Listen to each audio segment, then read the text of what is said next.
Can we talk as well about middle-aged women and their political opinions? Yes. Yeah. Yes, which is something that you write about really insightfully in the book. The ways in which women, mumsnetters are. You're allowed to talk about prams. You're allowed to talk about school catchment areas, but there is a particular kind of fury directed at the women of Mumsnet when they stray into politics. Yeah, and I think this fact, even the idea that you can talk about prams and you can talk about organic baby food or whatever, that's always been, it's been quite sneery the way people have talked about it. That it's just these bored middle class mummies with nothing better to talk about, but let them have Mumsnet to like talk about their trivial issues, and it is this kind of, even in that, there's this trivialization of care work and the domestic sphere and this treatment of it as this world that it's not real life. It's not dealing with real problems. Inherently ridiculous. And then at the same yeah.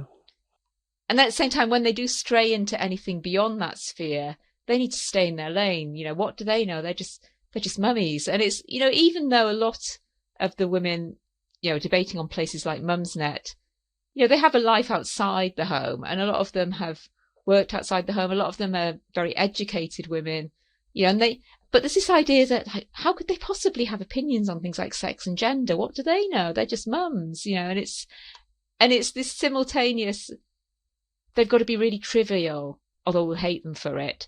But when they're not being trivial, we'll hate them for that as well. Because, and it's the idea as well that when they're not having these opinions that are just limited to the sphere of childcare, that they can't be their own opinions, that somehow they're being led astray by the far right, or they're being misled because they can't be intelligent enough to actually formulate their own political views. So for listeners who might not know, Mumsnet has been described, I think in Vice or something like that, as the ground zero for British transphobia.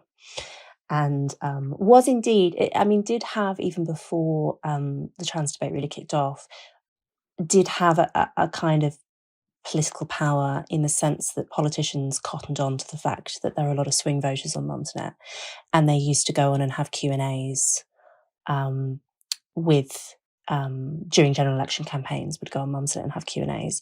And this is where the biscuit question comes from. So the question always asked in Mumsnet Q&As was, what was your favourite biscuit? Which always kind of annoys me as well, because it's sort of playing into that trivial mumsy thing. Whereas actually, Mumsnetters, what was quite often funny was that politicians would go on ready to talk about things like childcare, ready to talk about all the kind of lady topics, and then would get actually some quite tough questions on the economy and foreign affairs and stuff, which they weren't necessarily ready for. So Mumsnet already had some kind of political importance on that front. And then when the Gender Recognition Act became a big source of controversy, Mumsnet became so-called the ground zero for British transphobia. And you had a lot of not only discussion happening on Mumsnet, but also lots of organising, which actually ended up being really important. And Mumsnetters, at the time of writing, the Mumsnetters look to have won, given that Keir Starmer is now starting to pivot on these issues and so on.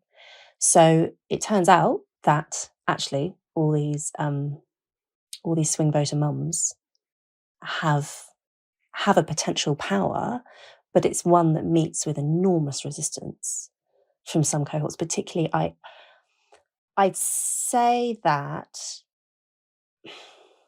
So I actually think that there are some very high-profile lefty men who really have it in for the Mumsnetters. Someone like Owen Jones, I'm thinking of, who I think, I rarely use the word misogynist, but I think Owen Jones does have a misogynist streak to him. But also probably actually another group who get really het up about Mumsnet are actually younger women who don't yet have children and actually have a real kind of hatred and fear of the women of Mumsnet. Yeah, I think one of the things that I worry about a bit with my book. I don't want it to be like, I want to talk about intergenerational tension, because I think it's really important that we talk about that and how we see older women when we're younger, and how older women see younger women. But I worry, am I actually identifying a problem, or am I kind of exacerbating it by pointing it out? So I don't want to like sort of blame all younger women. But I do think there is this, as I said in the book, for me, part of what I saw feminism as when I was younger was kind of, it'll liberate me from ending up like the women of my mother's generation, that I won't get stuck, I won't get trapped in that way.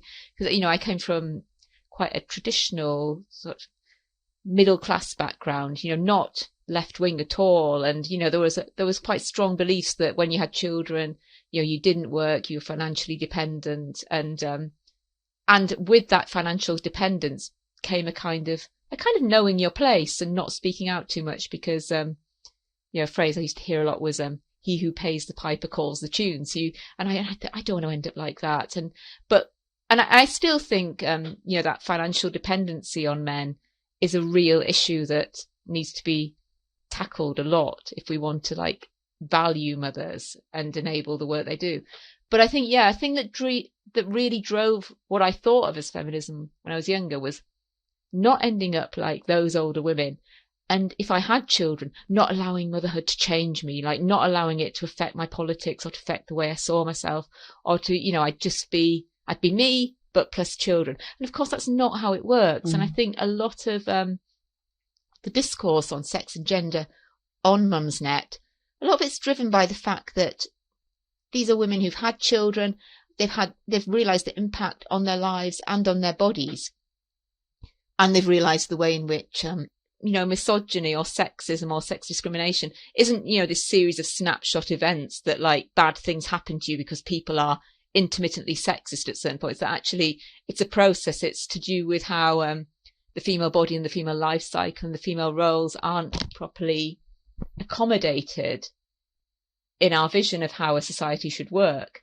A lot of these women have come to that realization after having children, and it has changed their political perspective, and it has changed their understanding of differences between men and women. And, and it's made them realize that reproductive difference really matters politically. Who has children is a really significant matter. And, because often we're taught, you've got to hide it away. If you want to be valued in the workplace, you've got to do all these things to make it look like you're just the same as a man, basically. But I think that's quite frightening if you're a younger woman. It can look like these older women who are pointing this out as setting a trap for you, and you can almost feel like, be quiet about it. Don't mention that we're different, because or maybe you lot can be different, but if we're quiet about it, or nobody will notice, and it won't be the same for us. And I think there is that kind of cycle. And I do think part of it's driven by fear. I think there's a hope that you might have when you're younger, that kind of denying how significant sex difference is, how significant reproductive difference is, and what it means for the politics of being male or female. I think a lot of younger women don't want to stress that, because they think that is going to hold them back.